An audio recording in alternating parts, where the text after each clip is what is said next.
Good evening, it's Stereo Police. It's a frigid Sunday night in Central Virginia, Sunday, March 7th, 2021. I can see my breath. Man. Today's video is an update on the 1985 Ram hardbody W150. I was over visiting my mechanic in the city of Waynesboro, Virginia. Just getting an update on the progress being made on the truck, and that's the video you're about to see. And tomorrow I'm about to go over to the audio cottage and film a kind of a fun video on comparing a bunch of amplifiers to each other, so that ought to be a lot of fun. And right now is an update on the truck and the progress that's been made. Is my mechanic is in the progress of, well, he's installed the rear blocks under the suspension for the rear lift, installed the missing rear springs, the rear brake lines, the upgrade to the rear brake, actually upgrade to all the brake lines, and the new valve covers, the new breather, and the new antenna that was loose.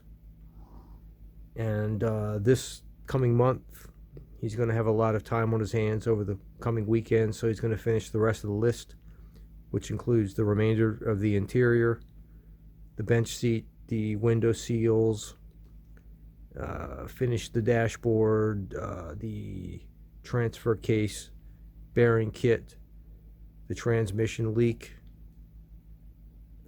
the limited slip differential, and a couple other things on the list. I can't remember all of them, but anyway, the video you're about to see is just the quick update from today. So for those of you interested in these Rams, really getting this 1985 back up to mechanical perfection, and one day I hope to get the body up to snuff as well, but not quite in the budget right now. I just want to make this the perfect daily driver, which I hope to do real soon. And it's a beauty. I'm looking forward to it. So that's the vid you're about to see, and tomorrow I'll be making another really fun audio related vid. Anyway, Stereo Police, ciao. Okay, we're looking at my old brake lines here that a previous mechanic, unnamed. Now, what are we looking at here, Adam? They did not cut the length or bend it right, so they wrapped it in a rubber hose to keep it from rattling against stuff. Oh, man. And that's a brake line? Yes. Oh, my goodness. So if you want to reach down there and get you a picture of your new ones that are bent to fit now. Can I kneel on this? Yeah. All right. You can go around that and get a picture of your lift blocks, your U-bolts, okay, so your spare tire carrier that's hanging over your head that I haven't finished installing yet. So look at that brake line. My goodness gracious. That's my new brake line. You looked at my old one. That was a piece of crap. And we're looking at the new brake line that you put in. Now, what did you call it? Now, I know you have to repeat this for the 8th time, but you said the rock guard? It's called rock guard, the metal spiral that's over top of it. Yep, the metal, it's almost like that old sheathing they put over the electric wires about 80 years ago. That kind of a... That's the way they came from the factory, was all the brake lines had the stone guard on them. Stone guard. And that's exactly what it is. Yeah. For when you're off-road. Yep. Okay. To keep something from hitting it, collapsing the steel.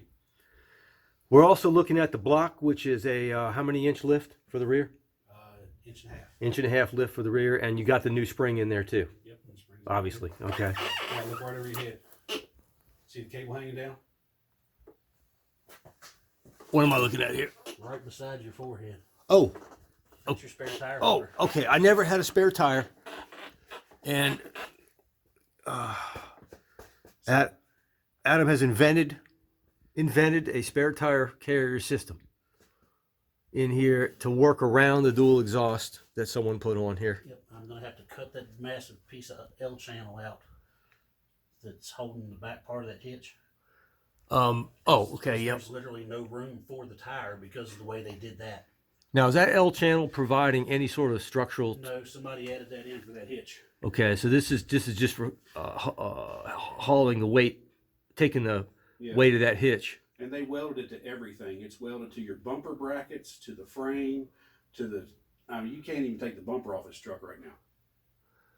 But it's easy. You're just going to cut it with a torch. Yeah. Okay, so you can just leave a little bit on the edges. It doesn't matter. Right. Okay. And then you're going to cut that just for room for the tire to seat up in there. Yep. And you should be able to fit about a 28, 29 inch tire, which would be like a regular 235 passenger car tire. Well, and with a limited slip tire, I'm going to want to have a spare that's equal to the size on the truck, correct? It'll be close enough. Okay, because you wouldn't want one side slipping.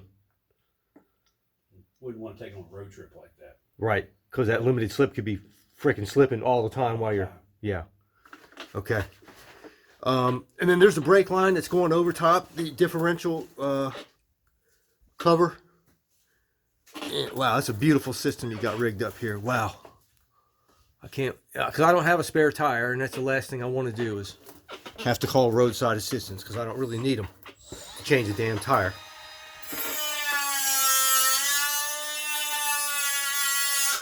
There's the other brake line. There's the other block. And, oh, looks like you already welded the exhaust tips. Yep. There's the exhaust tips. Having been welded, they were loose. All right. Let me get this creeper out of here, and then we'll go look at what you did on the front. Oh.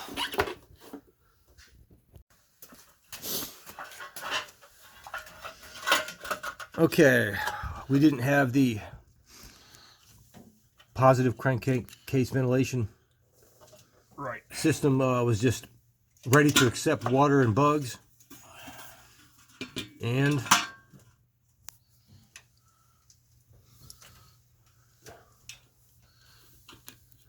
now, where's that little thing sticking down? Right there in that back corner. You opened up one of those fittings. Yep. One of those pop outs. You got a fitting in there. Did you find that thing online ready to go?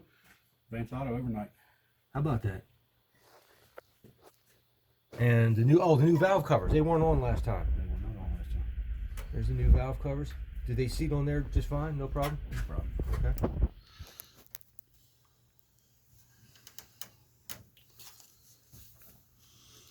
All right.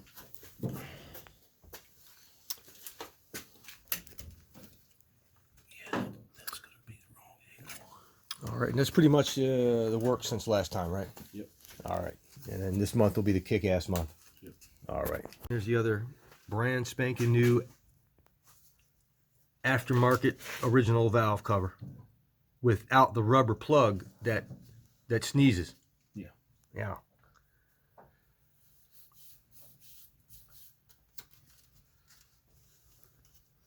What is that hose that's exiting this? PCV valve. That's the PCV valve, and then the other thing is called Just your oil breather. just the oil breather. Yeah. The PCV valve works at idle to off idle. Uh-huh. This works highway cruising. Highway. You told me that last time. Highway cruising, off idle highway cruising. Yep. Okay. When the throttle's actually open and there's vacuum in your air cleaner. So then it's sucking through here and going in. That's why this is so much bigger than that, because there's so much more airflow at that point than it is at idle. Okay. Got it. All right. All right. Hopefully this will take care of a lot of that oil slobbering problem this engine was having, because the old one was, I mean, it is gooped up. Ooh. Oh. Wow. Oh my God. Let me see if I can get up. Yeah. Wow. That looks like that looks like you can't even pass air through there. Pretty much. Let me blow on it, see if I can pass anything. You can get some. I hate putting my mouth on that fucking thing. I already did. Really? I went the other way though. Because I was just curious. Because I was like, it looks pretty bad. Were you able to get some air through it? Very little. It's pretty bad. Uh, oh, let me ask you a question. Okay, so this is going to sound, this you might laugh at this, maybe not. A shade tree mechanic friend said about the mirrors Okay. that now these mirrors, if you accidentally hit something or someone, they will fold back, right? Yes. Okay, just checking. Because he said that he would use, instead of those stainless steel bolts that hold them into the doors, he would use some kind of nylon or something to So he's trying to make them tearaways. tearaways. Nah, they fold up. They fold up. Okay. All right. As long as they fold, he said, because if you hit a person, you wouldn't want to. He said for safety, for hitting people, you'd want them to tear away or something like that. Does he plan on hitting that many people? Is it like his hobby for Charlottesville driving or what? Maybe he's a New Yorker. That could be. Yeah, but now if the mirror mount stuck out far enough to where the actual the triangle mount was an issue, I could see that. But I see these things will fold right up to the truck, so I don't think you need nylon. Okay, that's not really an issue. Oh, the same shade tree mechanic said right here, pointed at this right here, and said you need a bellows. No, you don't. Because of the vibration of the engine. This right here can't accept that vibration. This will cause this hose to and he also said this clamp sucks. You want the other kind of clamp. If your motor moves that much, you need new motor mounts. Okay, so he said could a bellows here, and he said these clamps suck. You want those pinch clamps. You know, he named this clamp, and he named the kind of pinch clamp. Mm-hmm. Yeah, what comes on a factory. Yeah. Yeah, the ones that get hot over time and lose their spring tension. Lose their spring tension. These right here won't lose their spring tension. Nope. Yep. Okay, so you say we don't need a bellows, tight connection. And I can also see, you see this right here? Yeah. That right there takes up the slack. Yeah, that's to say it's made into the design It's of made, the hose. Yeah. The whole hose moves. Yeah. You don't need a damn bellows there. From an engineering perspective, you got the bend of the hose is a spring. Yes. Get the hell out of here. What's the matter with this guy? People love to have opinions, don't they? No, he's a good dude. He's a good guy. I just and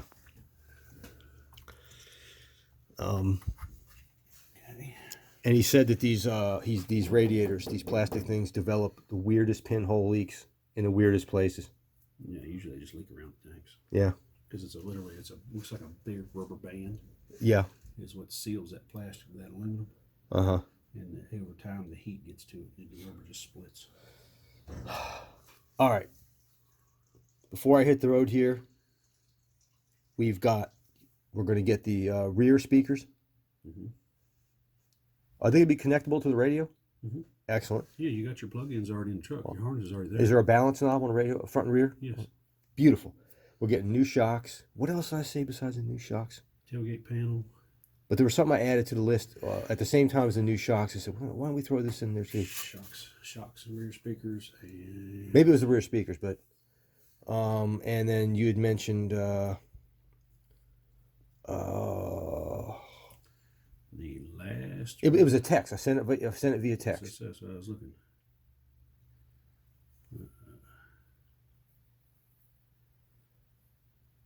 I said increase of budget. It's shocks. It's something else.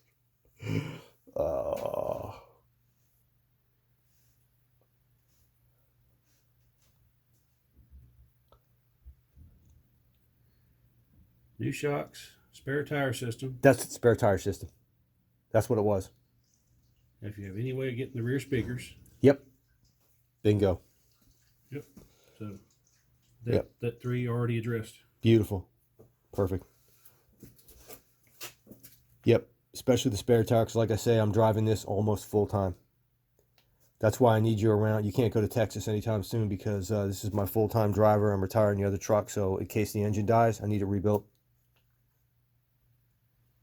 This one rebuilt? If it dies? It will die. Okay. This thing is clean. I bet it is. I'm gonna keep it, but I need to keep this thing maintained. I'm planning on driving it until forever.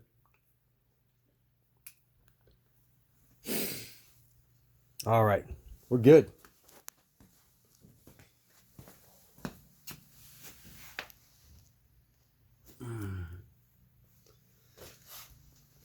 Ain't no way you're gonna finish this in a month. Transmission leak, the transfer case bearings. That's a lot of work. Transmission leaks, you take care of externally, it won't take 2 hours. Oh, that's all done? Okay. I'll show you what's leaking.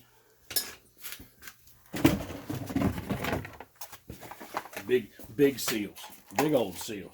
I'm picturing the little that lever that goes in is a thing about the size of my finger, and oh, I was yeah. Well, that's just a grommet. Okay. That is actually, if you look at the way it's made, that is actually a lip seal internally. Okay, I see that. Look at that. That little thing's causing my big old leak. So that one is your kickdown shaft seal. It goes inside of that fella. That is your selector shaft seal. Looks like a bearing. That's just a seal, huh? It's just a garter spring seal. Oh, how about that? Is that like a press fit? Is that rubber in there, or is that? It's rubber. Okay, it looks like metal. Yeah. The outer part is a dust sleeve, Mm-hmm. and the inner part is a regular garter spring seal, just like a crankshaft seal. How about that? And there is a special tool to extract those from outside of the transmission, so you don't have to take the pan off and the valve body off. You have that tool? Of course. Of course. Because I've done a pile of them. Okay. Because they leak. Yeah. Yep. I think I've only got, I think my 89 Ram Charger is the only Dodge I've ever owned I haven't had to replace those 2 seals on. I've actually got those part numbers written down on a sheet in my toolbox, because half the time I call to find them and the parts man can't find them. But someone's still making them new. Yeah, they're brand new from Napa. He just brought them Saturday. Wow. That's amazing. Still get those things. All right, let's call it a day. Dad and I are going to do some driving, right, Dad? That's right. Get some lunch while you're in town. Yeah, we're going to, yeah, I think so. You ought to take I them. wanted to ride around in the Ram I wanted. Yeah, well, we got one out there too, but it's not as good as this one. Oh, okay. You ought to take him to stand. We used, you know where we go? We go to Klein's. You ought to take him to stand. What's there? Right there, you're right. We go to Wright's also. We go to Klein's and Wright's. We mix it up between Klein's and Wright's. And so Somebody tried to run through the building at Wright's here the other week. try to or accident. Accident. Right there by with the